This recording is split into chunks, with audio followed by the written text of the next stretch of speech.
자, 오늘은 열왕기상 8장 46절이죠. 46절부터 53절까지 말씀입니다. 열왕기상 8장 46절부터 53절까지만 읽겠습니다.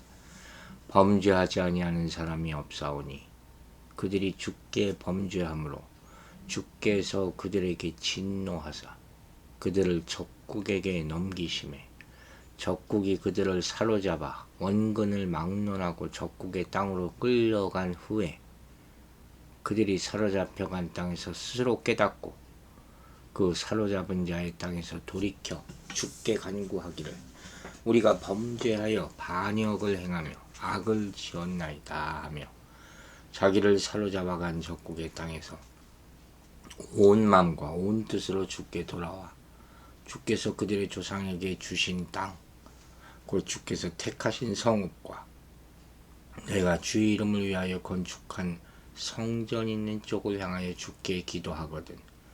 주는 계신 곳 하늘에서 그들의 기도와 간구를 들으시고 그들의 일을 돌아보시오며 주께 범죄한 백성을 용서하시며 주께 범한 그 모든 허물을 사하시고 그들을 사로잡아 간 자 앞에서 그들로 불쌍히 여김을 얻게 하사 그 사람들로 그들을 불쌍히 여기게 하옵소서. 그들은 주께서 철 풀무 같은 애굽에서 인도하여 내신 주의 백성 주의 소유가 됨이니이다. 원하건대 주는 눈을 들어 종의 간구함과 주의 백성 이스라엘의 간구함을 보시고 주께 부르짖는 대로 들으시옵소서. 주 여호와여, 주께서 우리 조상을 애굽에서 인도하여 내실 때 주의 종 모세를 통하여 말씀하심 같이 주께서 세상 만민 가운데서 그들을 구별하여 주의 기업으로 삼으셨나이다. 아멘. 솔로몬의 기도 얼마나 광범위한 내용인지 우리가 계속 보게 되죠. 이제 46절부터 내용은 범죄하지 않은 사람이 없사오니 이런 말로 시작돼요. 이게 무슨 소리냐? 이 말은 그 많은 사람이 죄의 유혹에 항거하지 못하고 죄를 지을 수밖에 없다는 그런 뜻이 아니에요. 히브리어 문장의 순서에 따라서 해석을 하면 이런 의미예요. 그들이 주께 죄를 지었습니다. 참으로 죄 짓지 아니한 사람은 없습니다. 즉 모든 사람이 죄를 지었다 하는 거예요. 상황이 죄를 짓게 했다 그런 의미가 아니란 말이에요. 죄를 짓지 않을 수밖에 없다 이런 얘기도 아니라는 거예요. 즉 이 말이 우리 본성이 악하기 때문에 죄를 지을 수밖에 없습니다. 이렇게 변명하는 데 사용돼서 안 된다 하는 거죠. 오히려 이 말은 우리 문 앞에까지 와 있는 이 죄, 이것을 우리가 사랑하는 마음, 유혹당하는 마음, 여기 끌려가서는 안 된다. 오히려 그것을 다스리고 싸워야 한다 하는 경고예요. 왜냐하면 죄를 범한다는 것은 결국 죄의 노예가 되기 때문 아닙니까? 그걸 생각하면 끔찍한 거 아니에요. 그 죄를 미워하지 않으면 결국 죄에 끌려가게 돼 있어요. 이스라엘 사람들은 택한 백성이잖아요. 그렇기 때문에 이 사람들은 그 교만으로 말미암아 자기들은 죄에 빠져서 하나님의 진노를 사지 않을 것이다. 이런 생각을 한다니까요. 또 더 나쁜 건 뭐예요? 잘못된 생각. 자기들이 심판받지 않을 것이다. 이렇게 생각해. 이미 다 구원받았다는 거죠. 그게 아니라는 거예요. 그래서 적국에 넘겨지게 될 때가 온다는 거죠. 이 포로됨에 대한 얘기예요. 여러분, 적국의 포로가 돼보지 않은 사람은 몰라요. 전쟁을 겪고 이런 포로 생활을 해본 사람은 이게 얼마나 쓰라린 아픔인지 경험인지 그걸 아마 모를 거예요. 이건 패배의 상징이고 집과 조국을 다 잃어버렸다는 의미고 또 무자비하고 잔혹한 노예보다 못한 그런 대우를 받게 되는 것이죠. 가장 비참한 상태가 이 포로예요. 전쟁이 나면 말로 표현할 수 없는 고통으로 그 삶이 점철되게 되는 그런 모습을 그 상황에서 기도한다. 이렇게 포로된 백성이 그나마 사로잡혀간 땅에서 죄를 깨닫고 고백하고 온 마음과 온 뜻으로 주께 돌아오면 용서해 주시옵소서. 이렇게 얘기하는 거예요. 결국 이 말은 용서의 조건이 뭡니까? 진심 어린 회개. 이게 용서의 조건. 이걸 전제로 하는 거예요. 특히 죄를 고백하는 모습이 여기서 부각되고 있죠. 즉 자유를 향한 첫 번째 발걸음은 뭡니까? 회개와 기도에서 시작된다는 그 말씀이에요. 47절에서 이런 말이 나오죠. 우리가 범죄하여 반역을 행하며 악을 지었나이다. 세 가지 형태의 죄가 다 나오죠. 범죄, 반역, 악. 즉 용서받을 수 없는 죄를 보면서 나라가 멸망하고 외국의 포로로 잡혀갔어요. 하지만 이 죄를 뉘우치고 고백하는 진실한 회개가 있을 때 용서받을 가능성이 있다는 거예요. 이걸 계속해서 강조해야 되는 거죠. 이제 다 틀렸다 하는 상황이에요. 상황적으로는. 근데 이게 가능하잖아요. 이걸 증명해 준 것이 다니엘서 6장이에요. 포로로 끌려간 땅에서 예루살렘을 향해서 창문을 열고 회개하지 않습니까? 기도하지 않습니까? 그리고 하나님이 기적과 같이 응답해 주셨다. 다니엘서는 그런 의미에서 보면 기도 응답의 기적 이렇게 얘기할 수도 있는 책이죠. 이렇게 이 성경 한 구절 한 구절을 그냥 읽지 말라는 거예요. 하나님의 손길을 느끼며 읽어야 돼요. 그리고 우리의 무릎 꿇음을 실천하면서 읽어야 돼요. 그럴 때 큰 감동이 있을 줄로 믿습니다. 의롭다 하는 것은 참으로 마음이 뜨거워지는 믿음이 막 생기는 것 같은 그런 고양시키는 단어예요. 하지만 죄라는 단어는 치욕이잖아요. 이스라엘 백성은 모든 시대에서 이런 견고와 훈계에 살아있는 본보기가 돼요. 이스라엘 역사를 그냥 요런 역사의 하나로 보지 말라는 거예요. 우리에게 주시는 교훈이에요. 그래서 구약이 필요한 이유 중에 하나 아닙니까? 여호와 하나님께서는 모든 민족들, 나라들, 각 개인에게 다 이런 교훈을 주시고 또 인내를 나타내 보이시는 것이죠. 왜냐하면 하나님은 범죄하는 아니하는 사람이 없음을 알고 계시기 때문에 그 인내하고 보고 계신다는 거예요.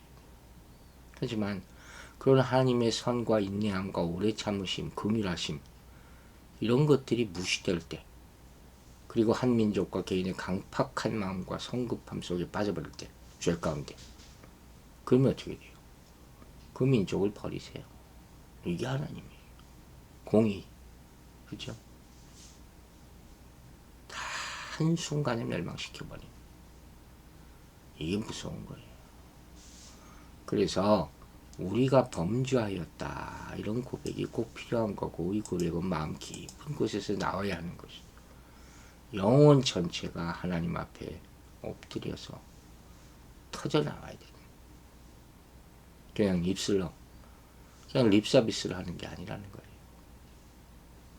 영혼에 아무 교활함이 없는 사람만이 자신의 모든 죄에 대한 용서를 얻을 수 있다는 것을 여러분 명심하시기 바랍니다. 하지만 대부분 보면 막 금식이 회개를 했느니 다 그냥 입술로만 하는 거예요. 그러므로 인간이 어떻게 기도를 드려야지 그 기도가 하나님께 받아들여지고 자유와 용서를 얻을까 고민해야 돼요. 몸부림치며 오늘 말씀을 보면서 하나님께 용서와 자비를 간절하게 구하시기 바랍니다. 우리가 주일에 계속 배웠던 옥토밭, 길가, 가시덤불, 돌밭 이거 개간해야 돼요. 그냥 안 된다는 것이죠. 여기서 온 마음과 온 뜻으로 이 참 귀한 말씀이죠. 온 마음과 온 뜻으로 이 말은 2장 4절에서는 마음을 다하고 성품을 다하여 이렇게 번역됐죠. 마음을 다하고 성품을 다하여 다음에 딱 떠오르는 게 뭐예요? 신명기 6장은 쉐마 하는 말이죠. 이스라엘아 들으라. 신명기 6장 꼭 읽어보세요. 이스라엘아 들으라. 어떻게 하나님을 섬겨야 되느냐. 하나님 미리 다 말씀해 주셨어요. 50절에는 주께 범죄한 백성들을 용서하시며 주께 범한 그 모든 허물을 사하시고 그들을 사로잡아 간 자 앞에서 그들로 불쌍히 여김을 얻게 하사 그 사람들로 그들을 불쌍히 여기게 하소서. 솔로몬은 아마 여기서 이 사악한 무로다기 여호야긴의 고통을 완화시키고 그의 상황을 개선시키기 위해 보여주었던 바 같은 그런 단순한 동정심을 의미하는 것이 아니라 고레스와 아닥사스다가 유대인 포로들이 그들이 고향 땅으로 되돌아가는 것을 허락하면서 보여주었던 것과 같은 동정심을 보여주고 있다고 볼 수 있죠. 큰 마음으로 베푸는 거죠. 이게 사실 어려운 일이거든요. 한민족을 다시 돌아가게 만들고 포로 생활하는 민족. 하나님의 역사하심이 그걸 또 강조하는 것이죠. 51절 이렇게 말합니다. 그들은 주께서 철풀무 같은 애굽에서 인도하여 내신 주의 백성 주의 소유가 되민이이다. 저는 이 말에 많이 감동을 받았어요. 이건 뭐냐면 하나님에 대한 탄원의 근거예요. 어떻게 우리가 하나님 우리를 용서해 주십시오. 돌려보내 주십시오. 이렇게 탄원할 수 있느냐. 가장 첫 번째가 뭐냐면 하나님과의 관계의 친밀성을 나타내고 있어요. 즉 이스라엘이 주의 백성, 주의 소유 아닙니까? 이걸 다시 깨닫고 하나님 앞에 말하는 거죠. 하나님의 백성, 하나님의 소유. 그 이스라엘의 정체성이에요. 왜냐하면 하나님의 애굽에서 노예했던 이스라엘 백성들을 구원해내지 않았습니까? 하나님이 잊을 리가 있겠어요? 이스라엘이 잊은 거지. 그걸 가지고 다시 탄원을 하라는 얘기죠. 두 번째 탄원의 근거는 뭡니까? 커다란 고통받았다 하는 사실을 언급하는 거죠. 그게 바로 여기 나오는 표현이 철풀무 같은 애국. 그 상황이 철풀무 같았다. 이게 뭐냐면 이 철을 만들 때 사용하는 용광로, 대장간에서 이 철을 만들잖아요. 그 철을 달구는 풀무예요. 시뻘겋게 달구는 거. 애굽에서 노예로 살아갔던 그 상황이 얼마나 힘들고 고통스러웠는가. 우리가 그렇게 고생을 했습니다. 그걸 다시 생각하라는 것이죠. 그 근거로 탄원을 하라. 세 번째 탄원의 근거는 뭐예요? 과거의 구원들에 대한 기억이. 이게 사실 결정적인 거죠. 애굽에서 인도하여 내신 그 사람들이 바로 우리입니다. 53절에 나오는 세상 만민 가운데 그들을 구별하여 주의 기업으로 삼으셨나이다. 이 똑같은 표현이죠. 그러니까 이렇게 솔로몬이 이스라엘 백성이 다른 것이 아니라 하나님의 백성이요 하나님의 소유물이다. 이걸 계속 강조하는 이유는 이스라엘의 흥망이 하나님의 이름과 관련되어 있다는 것을 강조하는 것. 하나님의 손에 달려 있습니다. 하나님의 이름이 모욕당하지 않기 위해서 이스라엘 백성의 기도를 들어주십시오. 구약에 내내 이런 기도가 있습니다. 선지자들의 기도 가운데. 백성들이 죄를 져요. 이방 나라들을 통해서 괴롭힘을 당해요. 그 자업자들 아닙니까? 근데 이방 나라들이 뭐라고 조롱해요? 너희 신은 어디 갔느냐? 바로 이 점을 사용하라는 거예요. 하나님의 이름의 영광을 가립니다. 그러니 도와주십시오. 사실 뻔뻔스러운 기도지만 그거밖에 방법이 없다는 거예요. 52절 53절 봅니다. 원하건대 주는 눈을 들어 종의 간구함과 주의 백성 이스라엘의 간구함을 보시고 주께 부르짖는 대로 들으시옵소서.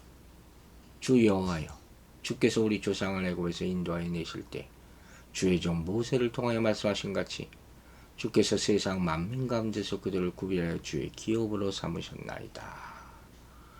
이 마지막 기도에서 솔로몬은 더욱 간절하게 기도하죠. 개인의 기도, 종의 기도, 이스라엘 백성이 드리는 기도, 또 그들의 부르짖음을 들어달라 하는 기도하고 있는 거예요. 이렇게 간구할 수 있는 근거는 또 뭡니까? 출애굽 사건. 출애굽 사건이에요. 항상 지난 역사를 우습게 보지 말라는 거예요. 우리가 예수 믿는 사람은 과거에 머물러 있으면 안 된다고 항상 얘기하죠. 미래지향적이다. 그리고 한 가지 과거로 돌아볼 것은 하나님이 구원해 주신 사실이에요. 하나님이 세상 만민 가운데 이스라엘 백성을 구별해서 하나님의 기업으로 삼으신 것 아닙니까? 그 사실에 근거해서 하나님께 간구하는 것이죠. 여러분, 우리 부르짖음, 우리의 기도 속에서 우리는 하나님께서 우리를 그의 백성으로 삼으시기에 그의 아들을 피를 대가를 치르셨음을 잊지 마셔야 돼요. 그리스도 안에서 주어진 하나님의 은혜는 하나님의 우리를 모든 환난으로부터 구원하실 것이며 우리를 그의 왕국으로 인도하실 것이라는 확실한 원천, 즉 믿음이 되어야 된다 하는 거예요. 하나님은 그의 백성을 풀무 속에 내버려 두지 않으시고 그곳에서 인도해 내십니다. 그러므로 우리의 기도들은 처음부터 끝까지 이런 하나님의 약속에 근거하고 있어야 되는 거예요. 말씀으로 기도하라는 거예요. 솔로몬은 눈을 들어보시고 부르짖는 대로 들으시옵소서. 이렇게 기도하지 않습니까? 하나님이 보고 들으시는 모습, 이것이야말로 애굽에서 이스라엘 백성들을 구원해 내실 때 보신 모습과 비슷한 거죠. 지금 이 상황도 그렇게 보시옵소서 하는 거예요. 건져주시옵소서. 출애굽기 3장 17절에서 말하지 않습니까? 여호와께서 이르시되 내가 애굽에 있는 내 백성의 고통을 분명히 보고 그들이 그들의 감독자로 말미암아 부르짖는 것을 듣고 하는 거죠. 그 마음을 상기시키는 것이죠. 여러분, 하나님을 믿는 우리에게 기도하지 못할 정도로 절망이라는 건 없어요. 하나님은 절망적인 상황에 빠져 도움을 구하는 자녀의 기도에 반드시 응답하십니다.